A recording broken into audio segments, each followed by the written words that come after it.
So, what steps do we do? So it kind of depends, as I said, on what the fast QC report tells you. If we get bad tiles, or if this plot here tells you that there's a lot of reads with a low average quality, or you have lines here, in this plot, we are going to remove reads with low average quality. If the overrepresented sequences table tells us that we have a lot of adapter dimers, then we're going to remove the adapters. If this plot tells us that we have a lot of low quality bases, then we might remove them. But there, it depends on what type of data that you have. So if you have DNA-seq data, for variant analysis, for instance, then you're going to remove the low quality bases. You're going to trim them, yeah?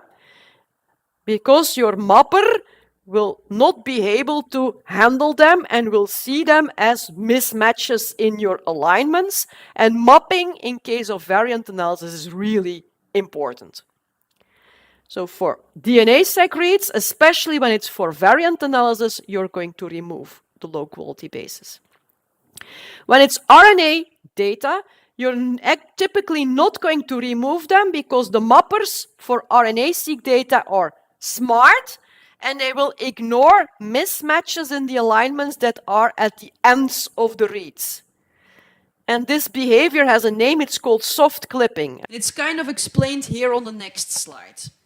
So what you see here is an alignment. This is the reference genome, the one at the top, and here the one at the bottom, this is the sequence of your read. So a DNA-seq mapper, what will this one do? Well, when he calculates a score for the alignment, he will include all the bases in the score. So from here to here, and it will give a low score because you have here these mismatches at one of the ends.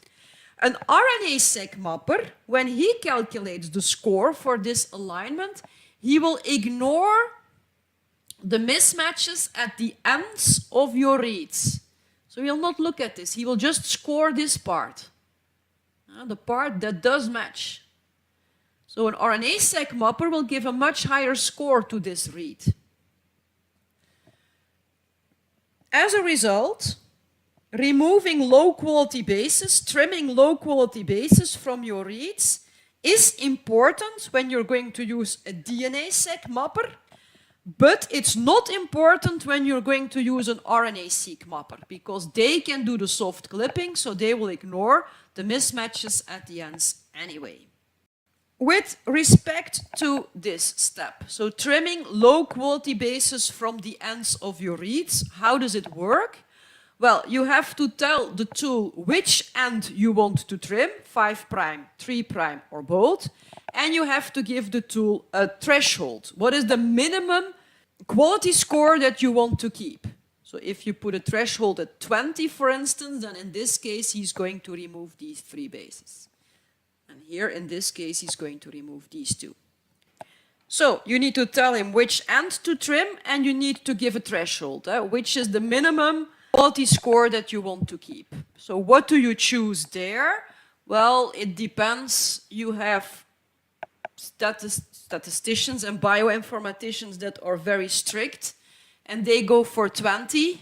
I am one of those typically. So you go for 20, that's the Illumina threshold. When you have short reads, I mean really short reads, you typically go a bit lower.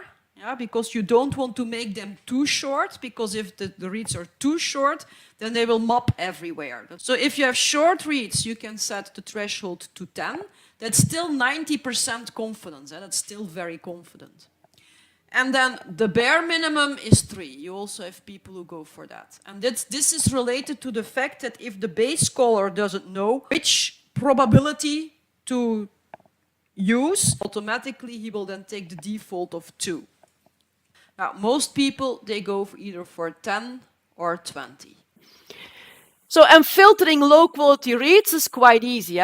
You just calculate the average quality for every read, and then you put a threshold. You say every read with an average quality below 20, just kick it out of the fast queue file.